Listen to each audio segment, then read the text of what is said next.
What's up, what it is, what it do, what it did. I got one, I got two, I got three. Now, where the hell is the fourth for my quad feed? Oh, bruh, you're about 12 frames too late.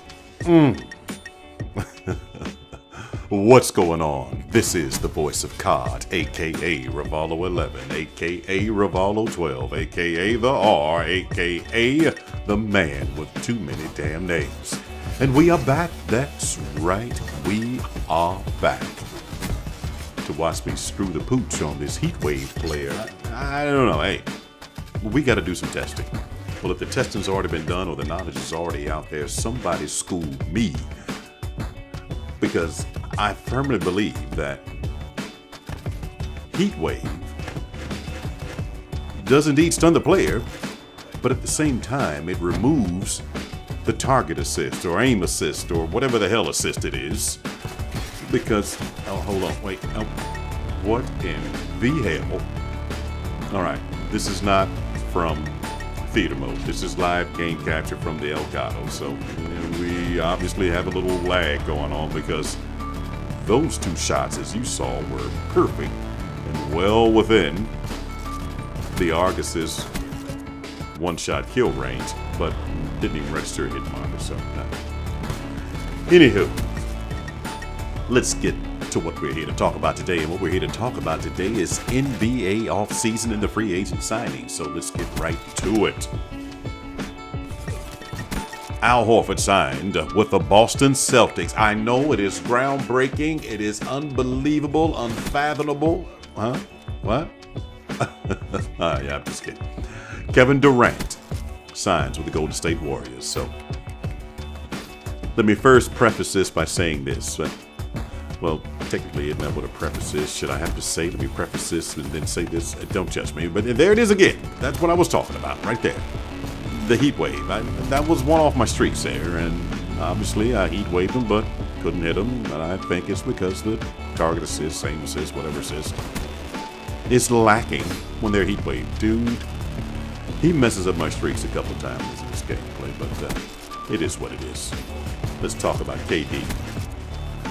So let me first say, I do not begrudge any man, any individual, any woman for making a choice.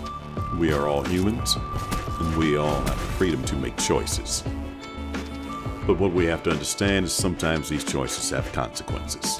And I think that most people do understand that.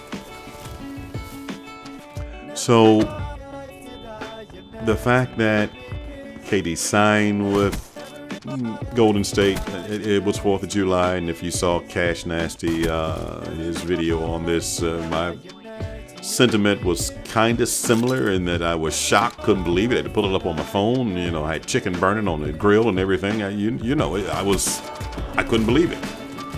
It was unbelievable. Literally, it was unbelievable. And that a star in the NBA, a top 3 player, would leave his team to join the best team in the league. Not at the end of his career, but at the peak or in the prime of his career. It would have been the equivalent of Michael Jordan, after losing to the Detroit Pistons 2 years in a row, deciding to go sign with the Detroit Pistons. So it is something we've never seen. No, it is not the same as LeBron's. Please, stop it. Not even close to the same as LeBron. LeBron was on a great team. I know people say, no, he wasn't. He had this player, had that player. Well, those players won 60 plus games. So,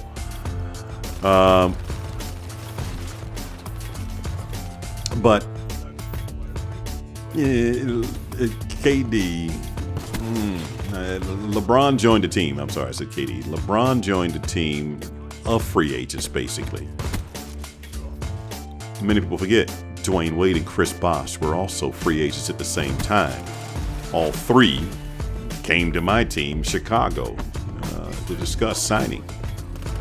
But ultimately, they all 3 decided to basically make their home in Miami and South Beach, which was a 47-win team. Not a 73-19. So no, it's not the same as LeBron, even though it's kind of similar in that, yes, LeBron did go there because he wanted to win a championship, and by having 3 players on the same team of that caliber, it does give you a leg up on winning a chip. So what KD, I guess, didn't realize is that the optics of his decision. There's no way to look at his decision and not say KD is making this choice to go win rings. Or as many say, he's doing it for his legacy. Well, part of your legacy is also how you got the rings, how you played as an individual. So you can't just throw that part out of the equation. And when you factor in all of this, I'm basically a scientist by nature. You factor in everything, it's not a good decision to leave possibly the best team who just couldn't find a way to win one game, but at the time they were the best team. I did pick Golden State. You just watched the video. I did pick them to win the series. Never my wildest dreams that I believed they would go down 3-1 to OKC. But at the same time, I did know that OKC has the ability to beat any team in the league in a 7-game series. It's just their inconsistencies during the regular season came back to haunt them the last 3 games of that series. So, Kevin, not a very wise decision. Stephen A. Smith, which that was the first person I had to watch because, hey, we think alike on these situations. That was the first person I had to watch as far as what they had to say. And yes, I do feel it is a weak move by Kevin to join the best team in the league, the best team in history for the regular season, in history, to join that team that did not lose any vital pieces. And those pieces they had in play were good enough to win the most games in the history of the NBA. Even though they didn't win the championship, they did tie the Chicago Bulls for total wins. Because of one with the first round of the playoffs back in Chicago was best of 5, so they only had to win 3, and Golden State had to win 4. So even in the finals, where the Bulls did win 4, Golden State only won 3. So they did tie in the end for the most wins, both regular season and postseason in NBA history. And this is the team that Kevin joined. So, oh man, that was bad there. So, I don't know. He said he thought about this decision long and hard. He slept on it overnight. Well, I'm here to tell you that Kevin Durant must have one of those Staples easy buttons on his nightstand, because when he woke up the following morning, he slapped the shit out of that button and signed with Golden State.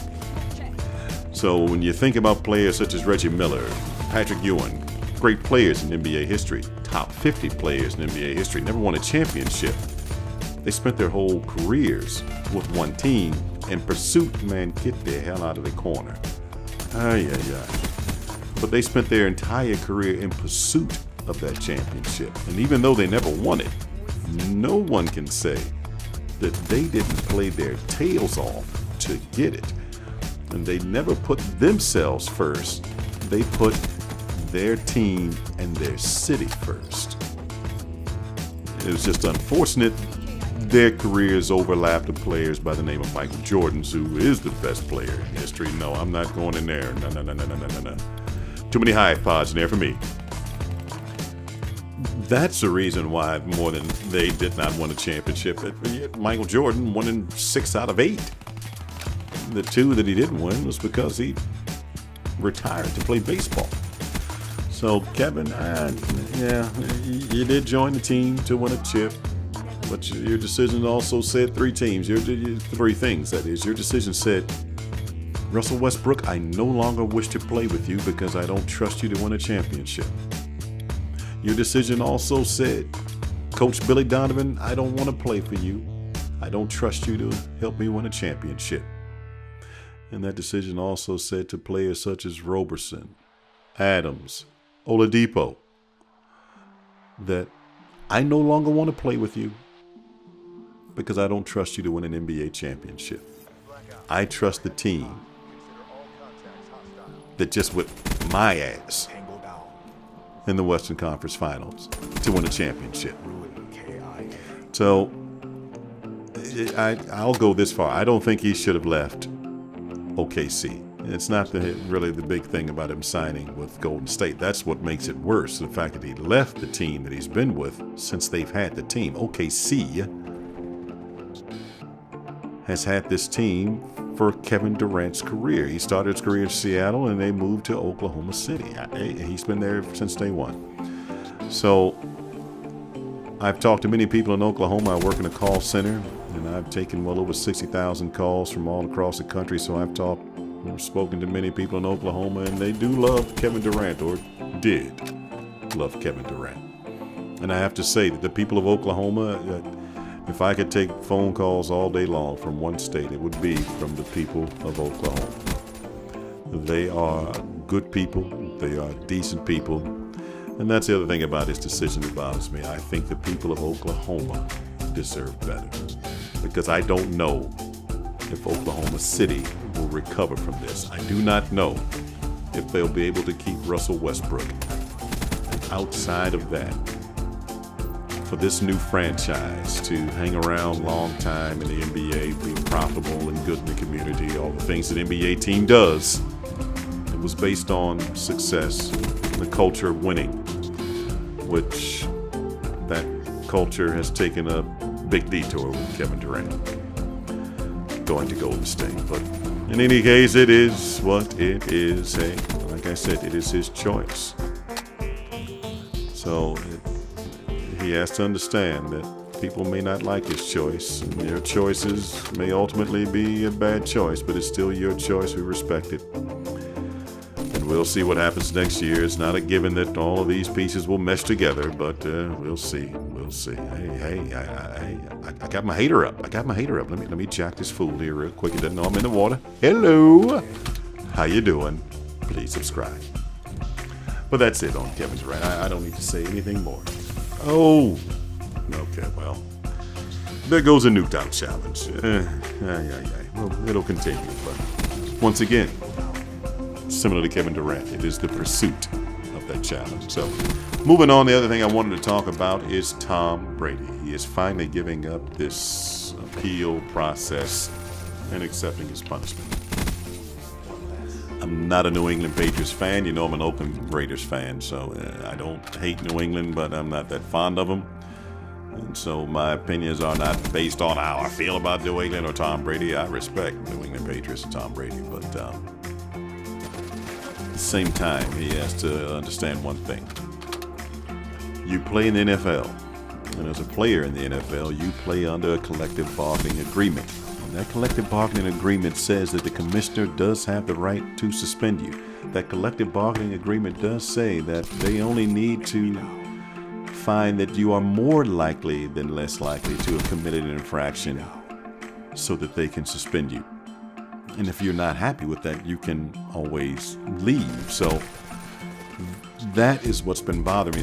This whole appeal with Tom Brady had nothing to do with guilt or innocence, but that's what his lawyers were painting it as. This only had to do with one thing and one thing only: Tom Brady not thinking that the commissioner should have the right or had the right to suspend him, which it is clearly written in the language of the collective bargaining agreement. He does accept the punishment and move on. He'll be fine. They'll probably win 3 out of the 4 games he's suspended. Garoppolo is serviceable. The system it's almost self-run, so they'll be fine. All right, so glad this is all over with, and we can all move on now. Hey, thank you for watching the video. Thank you. And if you are not subscribed, please subscribe. It inspires me to inspire you. Next video will be a random video, so be on the lookout. And hey, have a good day.